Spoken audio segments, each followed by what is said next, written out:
No niin. Tervetuloa Nordic Brick Karaken pariin. Tää on tosiaan mun ensimmäinen video ja ehkä myös vaikein.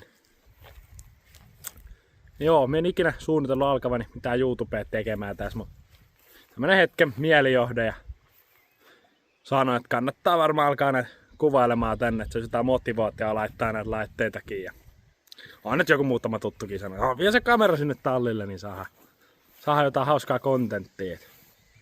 Tää kanava tulee pääsääntöisesti pyörii tän 740 paris, mutta tässä tulee sitten kuvailtua myös samalla kaikkea muuta, mitä täällä tallilla tulee tehtyä.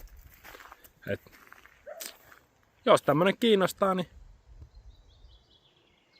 ota kanava tilaukseen ja tuu kattelemaan, mitä me säädellään täällä. Tosiaan tarkoituksena olisi lähteä kunnostaa ja ahtamaan tämmönen ihan perus 740 Volvo.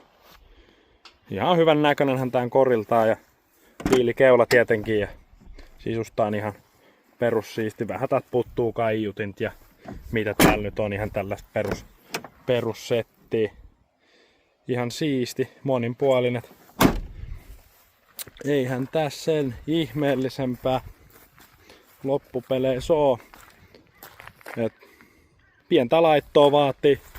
Jotain pitää vähän jarrusatulaa vaihtaa ja tollasta. Täällä on vähän tämmönen. Joo. Täällä on pientä kukkaahan täällä ovissa, että niillekin vois jotain yrittää duunailla. Jotain. Katsotaan nyt, mihin suuntaan tää lähtee pyörimään, että mitä tästä tulee. Vanha omistaja on antanut jo aika paljon rakkautta tälle jo tosiaan. Tässä on vaihelaatikkoa, pitäisi ehkä vähän vaihtaa. Se on kolme ekaa pitää aika hurjaa meteliä. Kytkin kuulostaa ihan höyryveturille, kun se siellä pyörii.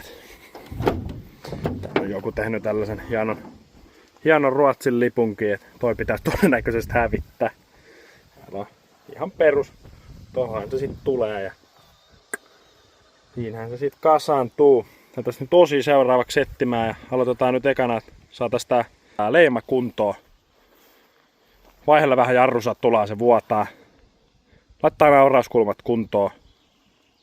Hitsata se reikä ja sitten tietenkin massata, koska minusta tuntuu, että tätä ei ole ikinä vielä kunnolla massattu. Täällä ei ole enää mitään jäljellä. Täällä on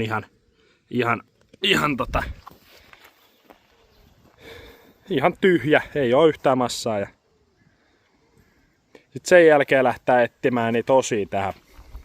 Jostain Volvo Forumelta, mistä näitä nyt yleensä etitään. Saadaan tonne vähän puhallin konepellin alle.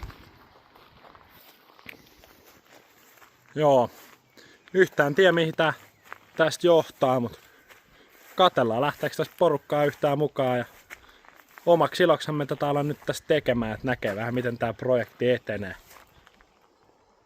Onhan tässä potentiaalia.